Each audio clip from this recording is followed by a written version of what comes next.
there, I'm Dr. Marie Fang. Welcome to my video series featuring quick tips and tools to help you be your best self today. And today we're going to talk about deep breathing, but specifically geared towards those of you who might be experiencing panic or anxiety. There's lots of resources on how to properly do deep breathing out there. I'm not going to try to reinvent the wheel here. I encourage you to check those out. I'm going to modify some of those things you might typically find in those resources available on deep breathing to sort of cater for someone who's feeling actively anxious or maybe in the middle of a panic attack. And those couple of differences are, of course, I'll start with the similarities. We stay the same where we put a hand on our chest and a hand on our stomach, and what we're trying to do is channel our breath away from our chest and towards our diaphragm, and that helps signal to our brain to relax. And the other piece is that we do still want to try to breathe in and out slowly rather than quickly, and that's sort of a key component to reducing our anxiety. Something I'd like to modify though, if you find it unhelpful to sort of do the counting strategy as you breathe in and out. A lot of the instructions tell you to count to 4, count to 7 as you inhale, count to 4, count to 7 as you exhale. And sometimes people find that quite anxiety provoking because they try to inhale and count to 4, but they only made it to 3.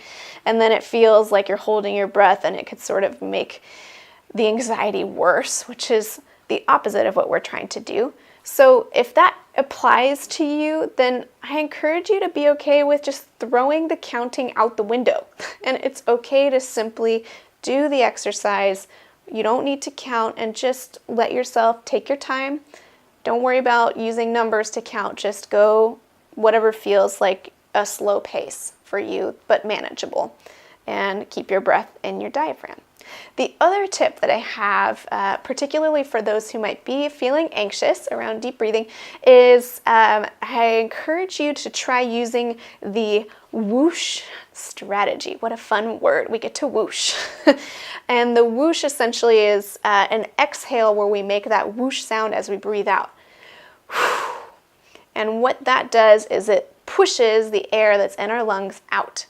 And I encourage you to use this whoosh before you start your deep breathing exercise. And the reason for this is because a lot of times we go to breathe in, we're ready for our deep breathing, we've got our feet on the floor, ready to go, and we go to breathe in and we only have a little bit of air that comes in. And then I can't inhale anymore, I don't have any room. And that can be incredibly anxiety provoking, and a lot of times what's really happening, it isn't that we don't have room to breathe in, it's that we have a whole bunch of spent air hanging out in our lungs that's deoxygenated. We haven't been exhaling it out. And sometimes we try to exhale and it doesn't all come out. So the whoosh helps us get more of that air out. So then when you go to inhale, there's hopefully a lot more room in there. And it's a wonderful feeling. So I hope these quick tips of having permission not to count when you inhale and exhale, and using the whoosh to help you get all that air out before you start the exercise are helpful to you. And I encourage you to try these out. Deep breathing is helpful to anyone. You don't have to suffer from anxiety, panic, or anything like that. It helps reduce stress, and we all experience stress from time to time.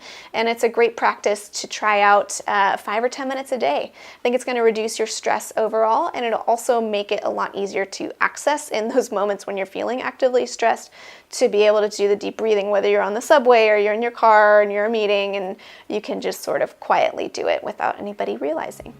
I hope you found this quick tip helpful, and if you like this video, don't forget to subscribe for more like this one. And until next time, I'm Dr. Marie Fang, and I hope you have a great day.